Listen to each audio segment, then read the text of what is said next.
नमस्कार, आप देख रहे हैं सी न्यूज भारत और मैं हूं आपके साथ आकांक्षा यादव। वक्त हो चुका है न्यूज आवर का। रुक करेंगे इस वक्त की खास खबर की तरफ, जहां अलीगढ़ में एमबीबीएस की छात्रा ने गुजरात के आईएएस ऑफिसर पर शादी का झूठा आरोप लगाया है, जहां झूठी शादी कर यौन शोषण का आरोप लगाया गया है। बता दें कि अश्लील फोटो और वीडियो वायरल करने की युवती को धमकी दे रहा था। पीड़िता ने राष्ट्रपति को पत्र लिखकर न्याय की गुहार लगाई है। अलीगढ़ के थाना अतरौली इलाके के कस्बे की निवासी एक एमबीबीएस की छात्रा ने गुजरात की हेल्थ डिपार्टमेंट में मिशन डायरेक्टर के पद पर कार्यरत आईएएस ऑफिसर पर बेहद ही गंभीर आरोप लगाए हैं। युवती का कहना है कि उसके पास अक्टूबर 2017 में गुजरात के इस आईएएस ऑफिसर गौरव दहिया का फेसबुक पर फ्रेंड रिक्वेस्ट आई थी, जिसे युवती ने एक्सेप्ट कर लिया तो मैसेंजर चैट पर संदेश आया, जिसके बाद दोनों के बीच बातें शुरू हो गई। उसने मैसेंजर पर ही शादी के लिए प्रपोज किया, जिसका विरोध करते हुए युवती ने अपने करियर की बात कहते हुए शादी से मना कर दिया। युवती का आरोप है कि उसने आत्महत्या की धमकी देकर इमोशनली ब्लैकमेल किया, जिसके बाद युवती को फेसबुक के माध्यम से ही पता चला कि वह पहले से ही शादीशुदा है। उसके बाद दोनों ने बात करनी बंद कर दी, लेकिन गौरव दहिया नहीं माने और कहने लगे कि वह अपनी पत्नी से खुश नहीं है, जल्द ही उसे तलाक दे रहे हैं। इस तरह की झूठी बातें बनाकर एक दिन अपने परिवार से मिलाने का बहाना बनाकर दिल्ली के कनॉट पैलेस के एक होटल में युवती को बुलाया, जहां जाकर युवती ने देखा कि उसका कोई भी फैमिली पर्सन नहीं दिखा। इस पर युवती ने कई सवाल किए तो आईएएस ऑफिसर ने बोला कि सभी अभी आने वाले हैं। इस दौरान कोल्ड ड्रिंक में कुछ नशीला पदार्थ मिलाकर दे दिया। युवती का कहना है कि उसे फिर होश नहीं रहा और इसी दौरान उसके साथ शारीरिक संबंध बना और अश्लील वीडियो फोटो भी बना लिए, जिनको आधार बनाकर वो लगातार युवती को ब्लैकमेल कर रहा है। काफ़ी दिन तक बातचीत होती रही हमारी, ऐसे वो मुझे मैसेज करते थे। तो उसके बाद उन्होंने मुझे मैसेंजर पे ही शादी के लिए प्रपोज किया कि मुझे शादी करनी है। तो मैंने उन्हें कहा कि अभी रुक जाइए शादी वादी, क्योंकि अभी मेरा एमबीबीएस फाइनल ईयर का एग्ज़ाम है, पहले मैं इसे कंप्लीट करती हूँ और मेरी लाइफ में बहुत सारी दिक्कतें हैं, पहले उनका शॉर्ट आउट होता है, उसके बाद हम शादी की सोचेंगे, अभी नहीं करनी है। क्योंकि मैं कभी एक्चुअली सर पहले शादी करना ही नहीं चाहती थी। मेरा पूरा ध्येय था कि मैं एमबीबीएस ख़त्म करूँ। मेरे फादर एक हॉस्पिटल खुलवाना चाहते थे, क्योंकि मैं एक ग्रामीण क्षेत्र से आती हूँ, बहुत छोटी सी जगह से, ताकि वहाँ पे मैं हॉस्पिटल खोलूँ, लोगों की सेवा करूँ। तो मेरे फादर का यही सपना था, मैं एमबीबीएस कंप्लीट करूँ, मैं यहाँ पे हॉस्पिटल खोल के यहाँ पे स्टेब्लिश हो जाऊँ। तो मैंने उन्हें बोला कि मुझे शादी नहीं करनी, मुझे शादी। फिर वो बोलते हैं कि नहीं, मैं तुम्हें बहुत प्यार करता हूँ, मैं तुम्हारे बिना रह नहीं सकता, मैं मतलब तुमने अगर छोड़ के गई तो मैं आत्महत्या कर लूँगा, ये कर लूँगा। सर मैं थोड़ा इमोशनली थोड़ा अटैच हुई इस चीज़ से कि ठीक है वो मुझसे इतना प्यार करता है। सर इसके बाद ये हुआ कि उन्होंने मुझे कुछ दिन में पता चला कि ये शादीशुदा है। तो जब मैंने उनसे इस चीज़ के बारे में पूछा कि क्या आप शादीशुदा हो, तो वो मुझे पता चला सर उनके फेसबुक से, तो फेसबुक प्रोफाइल से। तो उन्होंने मुझे बोला, पहले तो उन्होंने आनाकानी की, मुझे काफ़ी दिन तक बताया ही नहीं, वो टालते रहे, झूठ बोलते रहे कि नहीं ऐसा कुछ नहीं है। लेकिन जब मैं उनके लगातार इस चीज़ के लिए पीछे पड़ती रही, मैंने उनसे गुस्से में बात करना बंद कर दिया। तो एक दिन उन्होंने एक्सेप्ट कर लिए बात कि हाँ मेरी शादी हो चुकी है, लेकिन मैं डिवोर्स ले रहा हूँ क्योंकि मेरे रिलेशन ठीक नहीं है, उन्होंने मुझे ऐसे बोला। सर उसके बाद वो मुझे शादी के लिए फिर से बोलने लगे। तो मैंने कहा जब तक तुम्हारा डिवोर्स नहीं है तो हम शादी कैसे कर सकते हैं।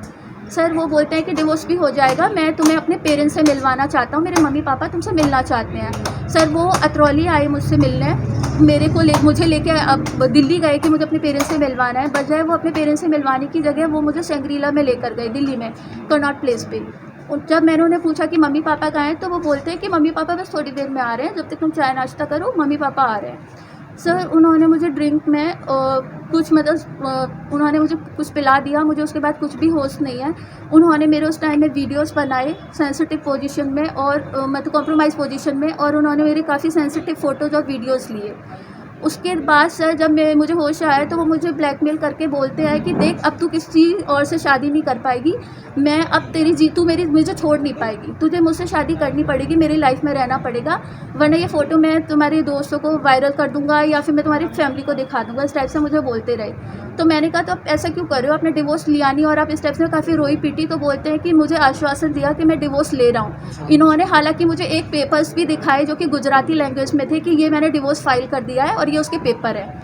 उसके बाद सर इन्होंने मुझे 1 महीने बाद इन्होंने मुझे मैसेज किया, फिर मुझे बुलाया कि तुम आओ दिल्ली आओ, मैंने टिकट करवा लिया, तिरुपति में मैंने शादी का पूरा अरेंजमेंट कर लिया है। तो मैंने कहा मैं नहीं आऊँगी ऐसे जब तक डिवोर्स नहीं होगा। इन्होंने मुझे एक मैसेज किया धमकी भरा, जो सारे प्रूफ मेरे पास हैं। इन्होंने मुझे बोला कि अगर तू नहीं आई दिल्ली तो मैं आज तुझे लिख के दे रहा हूँ, तू किसी भी रिश्ते में नहीं रहेगी। इन्होंने मुझे धमकी दी, उन्होंने मेरे को फ़ोन पे बोला भी कि अगर नहीं आई तो देख मैं ये सारे फ़ोटोज़ दिखा दूँगा, मैं जीवन में किसी और का नहीं होने दूँगा तुझे, तेरे पेरेंट्स को दिखा दूँगा, वायरल कर दूँगा, धमकी देने लगे। सर मैं इनके पास गई, उसके बाद इन्होंने मुझसे 24 फरवरी 2018 को तिरुपति बालाजी में ब्लैकमेल करके, प्रेशराइज़ करके इन्होंने मुझसे शादी की। शादी के बाद सर मुझे पता चला शादी वाले दिन ही कि इन्होंने कोई डिवोर्स पिटीशन फाइल नहीं किया था। मैंने काफ़ी इनको रोना पीटना मचाया, मैंने कहा कि मैं अब चली जाऊंगी, मैं कभी वापस नहीं रहूंगी। तो इन्होंने कहा कि तुम कहीं नहीं जाओगी, तुम मेरी पत्नी हो और मैंने तुमसे शादी कर ली है और तुम्हें मेरे साथ ही रहना है, मैं उससे बहुत जल्दी डिवोर्स दे दूंगा। मैं इस डिवोर्स के ये शादी के फ़ोटो उसको दिखा दूंगा, वो खुद ब खुद डिवोर्स दे देगी, वो मुझे परेशान कर रही है, डिवोर्स नहीं दे रही है। सर नहीं, उस टाइम मैं उनकी वाइफ से नहीं मिली। आपसे रिश्ते बनाए आपके साथ? हाँ सर। ये बच्ची आफ्टर मैरिज सर ये बच्ची मेरी तिरुपति में ही कंसीव हुई है। जब हमारी शादी हो गई है उसके बाद मैंने ये बच्ची कंसीव की है और मुझे एक सवा महीने बाद मुझे पता चला मैं प्रेग्नेंट हूँ उससे, लेकिन मैं बच्चा रखना नहीं चाहती थी। मैंने उन्हें साफ मना किया कि मैं इस बच्चे को नहीं रखूँगी क्योंकि बच्चे का कोई भविष्य नहीं है, तुम्हारा डिवोर्स नहीं हुआ है, मेरी शादी की कोई लीगल वैलिडिटी नहीं है, दूसरा मैं दुनिया को क्या दिखाऊँगी, मेरा मतलब डिग्री कंप्लीट नहीं है। सर फिर क्या हुआ? सर उसके बाद उन्होंने मुझे ब्लैकमेल करना फिर शुरू कर दिया, वीडियोस भेजे मेरे मैसेंजर पर बहुत भद्दे भद्दे, जो कि शादी के बाद एक हस्बैंड वाइफ के एक मतलब प्राइवेट मतलब टाइम के जो होते हैं उन्होंने बनाए मेरे वीडियो मुझे नहीं पता। उसके थ्रू वो मुझे ब्लैकमेल करना शुरू कर दिया कि अगर देख बच्चा अबॉर्ट किया तो मैं इसको पूरे में डिक्लेयर कर दूंगा और वायरल कर दूंगा। तो देख मैं नहीं कर रहे बच्चे को? सर वो बच्चे को एक्सेप्ट नहीं कर रहे थे। मैंने उनकी कंप्लेंट गुजरात में की।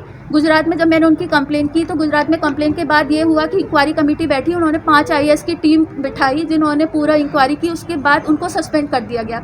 2 साल से वो लगातार सस्पेंड चल रहे हैं। सर मुझ पर इस टाइप से इतना प्रेशर बनाया गया कि मैं मतलब जो मैंने उनके खिलाफ कंप्लेंट की है मैं उसको वापस करूँ। कहाँ पे की है? सर उन्होंने दिल्ली में। आपने कहाँ की? मैंने दिल्ली में की, मैंने गुजरात में की, यहाँ तक कि मैंने अलीगढ़ में भी की थी। उस टाइम पांडे सर थे SSP। पुलिस शिकायत किया? हाँ मैंने हर जगह की सर। हाँ मैंने FIR के लिए एप्लीकेशन तमाम दी लेकिन किसी ने मेरी FIR नहीं लिखी। अब FIR है? सर मैंने अभी अलीगढ़ में FIR करवाई है इनकी, जो कि पुलिस ने पहले DIG ने ऑर्डर किया है उस FIR पे कि FIR हो, लेकिन जब वो थाने अतरौली में गई तो वो FIR नहीं लिखी उन लोगों ने। उल्टा इवन बिना इन्वेस्टिगेशन किए उसको क्लोज कर दिया। मेरा इन्वेस्टिगेशन नहीं हुआ, मेरा स्टेटमेंट तक नहीं लिए, मेरे घर तक नहीं आए, मुझे पूछा तक नहीं और उसके बाद इन्होंने क्लोज कर दिया। तो मुझे कोर्ट की मतलब जाना पड़ा कोर्ट के पास। कोर्ट से ऑर्डर हुआ, मैंने सारे प्रूफ रखे अपने जो भी मेरे पास थे, कोर्ट से ऑर्डर हुआ है।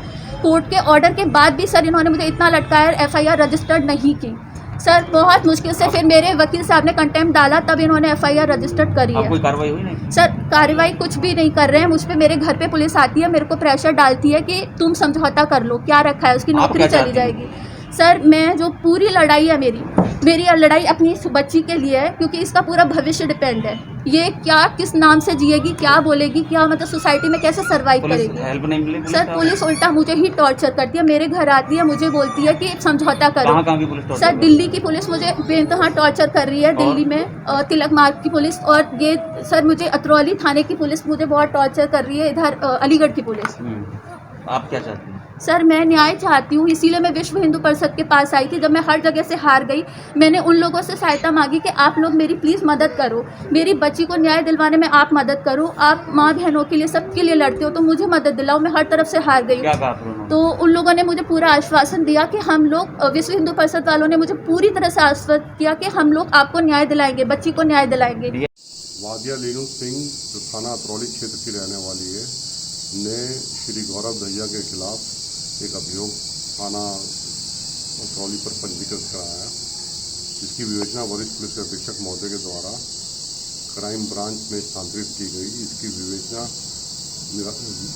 निरीक्षक श्री सुरेश सिंह द्वारा ग्रहण कर संपादित की गई।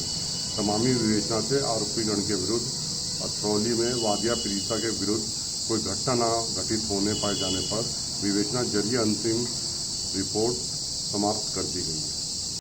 अलीगढ़ से सी न्यूज संवाददाता संजीव शर्मा की रिपोर्ट। फिलहाल के लिए इतना ही। देश और दुनिया की तमाम बड़ी खबरों के लिए देखते रहे सी न्यूज भारत।